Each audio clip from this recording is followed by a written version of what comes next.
किसी प्रकार की कष्ट आपके ऊपर, किसी प्रकार का रोग है, परमात्मा सब कुछ ठीक कर सकता है।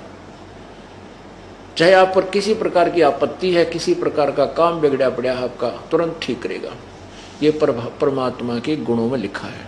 और ये अज्ञानी ऋषि महर्षियों ने अपनी दंत कथा बनाकर लोगों को भ्रमित कर दिया कि भगवान ऐसा नहीं कर सकता। भगवान नरसिम्हा, नरसिंह जी जो सेठ था, उसकी हुंडी यानी उसका ड्राफ्ट कैश भगवान ने आके नहीं किया। ये झूठ बोलते हैं, ये सब बनावटी बातें हैं, बकवादे हैं, ऐसा कुछ नहीं हो सकता।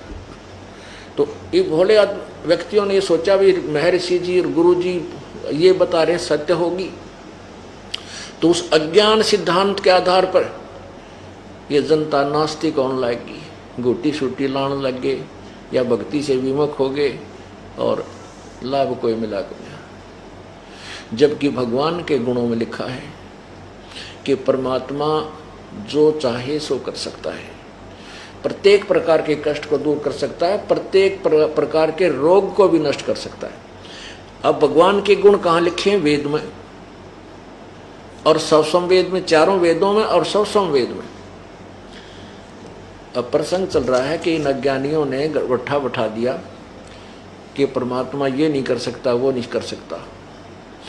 अब आपको देखो, ज्ञान तो परमात्मा के परिचय के विषय में आपको मैं कंटिन्यूसली शब्द गा के अन्य कथाएं सुना करके काफ़ी इंटरेस्टेड बना सकता हूँ, लेकिन ये दास चाहता है कि आपको साथ के साथ सदग्रंथों से परिचित कराऊं, ताकि आप फिर मार ना खा जाओ, इन काल के दूतों के हाथ ना लग जाओ। इसके लिए देखिएगा यही ऋग्वेद, वैसे ऋग्वेद इसमें दिखाएं पहले, जो आपको पहले वाला दिखाया था।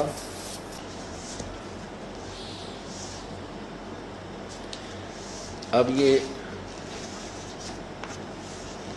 वही है, प्रकाशक है, सार्वजनिक कार्य प्रतिनिधि सभा, महर्षि दान भवन, रामलीला मैदान, नई दिल्ली। इसमें चलिएगा सूक्त नंबर 10,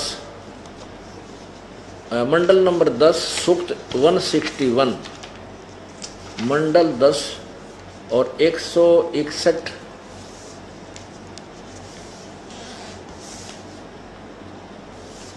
सूक्त का मंत्र नंबर 2, ये देखिएगा।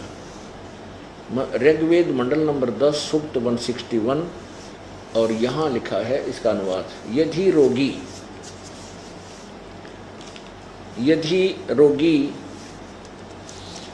नष्ट जीवन शक्ति वाला हो गया है, यदि अथवा सीमा से परे चला गया है,